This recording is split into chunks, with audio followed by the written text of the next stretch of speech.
Pada tanggal 13 Agustus 1961, mulailah terbentuk ikon Perang Dingin yang memisahkan antara Jerman Barat dan Jerman Timur. Dan pemisah ini disebut sebagai Tembok Berlin. Oke, yang ingin kubahas sekarang, bagaimana sejarah berdiri dan runtuhnya Tembok Berlin ini.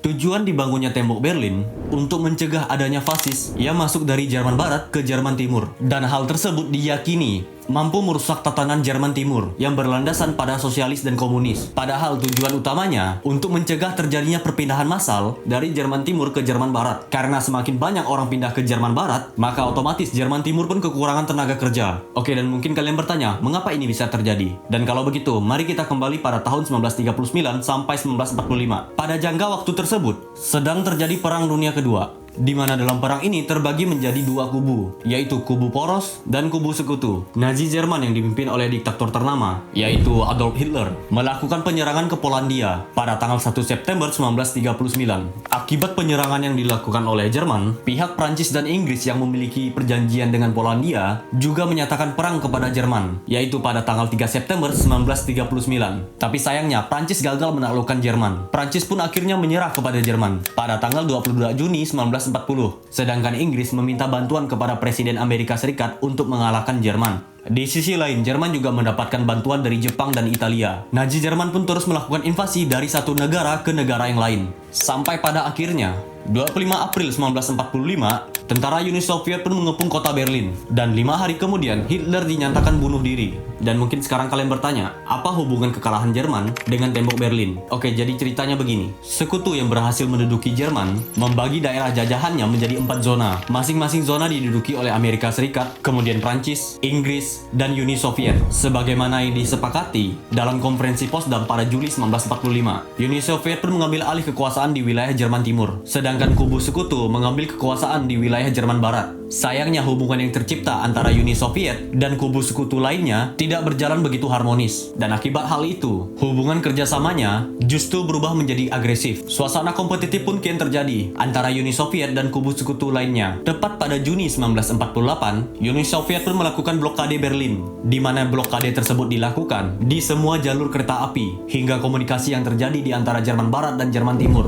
Melansir dari histori, hal tersebut dilakukan untuk membuat sekutu yang berada di Barat merasa kelaparan, karena pada dasarnya Jerman Timur yang berlandas sistem komunis tidak menyukai tatanan sistem kapitalis. Dengan keadaan seperti itu, maka Uni Soviet pun berencana untuk mengusir sekutu dari wilayah Jerman Barat. Rencana blokade Berlin yang dilakukan oleh Uni Soviet pun gagal. Pasalnya, sekutu pun tidak kehabisan akal. Sekutu justru melancarkan taktik cerdas yang bernama Berlin Airlift, di mana sekutu memasok sektor pangan dan lain-lainnya melalui udara. Tercatat selama lebih dari 1 tahun, sekutu pun berhasil memasok sekitar 2,3 juta ton makanan, kemudian bahan bakar, dan barang-barang lainnya ke wilayah Jerman Barat. Dan pada akhirnya, Uni Soviet pun mencabut blokade Berlin ini pada tahun 1949. Konflik antara Jerman Barat dan Jerman Timur pun sempat mereda. Akan tetapi, pada akhir tahun 1950-an, banyak orang-orang tidak betah tinggal di daerah Jerman Timur. Kebanyakan orang-orang pun melarikan diri dan berpindah dari Jerman Timur ke Jerman Barat. Di antara tahun 1949 sampai 1961, tercatat hampir 3 juta dari 18 juta orang yang pergi meninggalkan Jerman Timur. Mendekati dibangunnya Tembok Berlin, tepat pada Juni 1961, tercatat sekitar 19.000 orang pergi meninggalkan Jerman Timur. Menanggapi perpindahan yang cukup banyak, Uni Soviet pun akhirnya mengambil langkah. Pembangunan Tembok Berlin terjadi pada tanggal 12 dan 13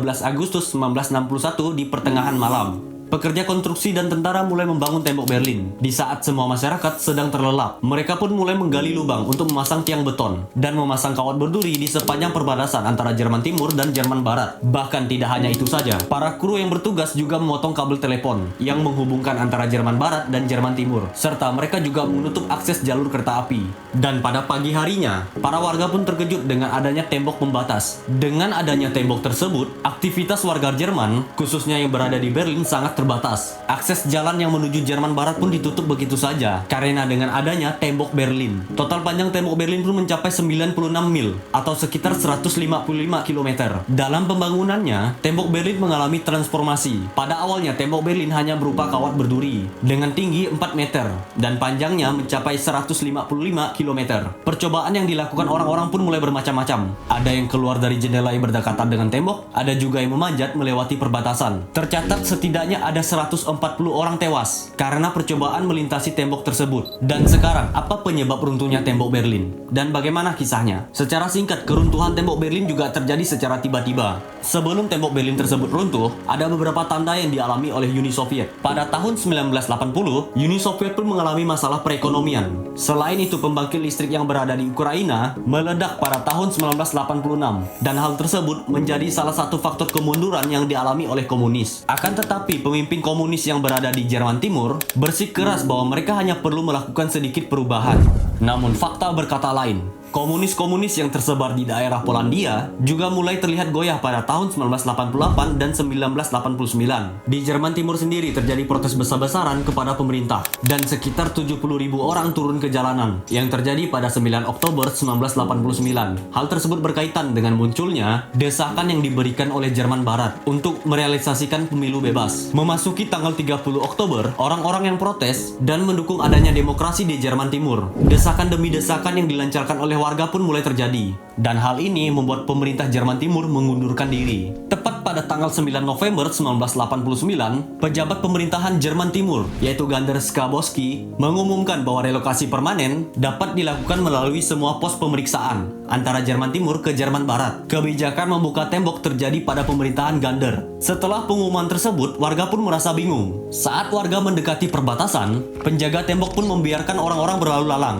Tepat sekitar jam 9 malam, warga pun mulai berbondong-bondong melintasi perbatasan. Dan dari situ, berakhirlah tembok Berlin yang memisahkan antara Jerman Timur dan Jerman Barat. Lebih dari 2 juta warga Jerman membanjiri pos pemeriksaan pada malam itu. Mereka pun mulai merobohkan tembok Berlin dengan menggunakan palu godam. Hanya membutuhkan sekitar 1 bulan, tembok Berlin pun berhasil dihancurkan. Dan hal tersebut menandakan hilangnya pembatas antara Jerman Timur dan Jerman Barat. Dan pertanyaanku sekarang, apa pendapat kalian dari kisah ini?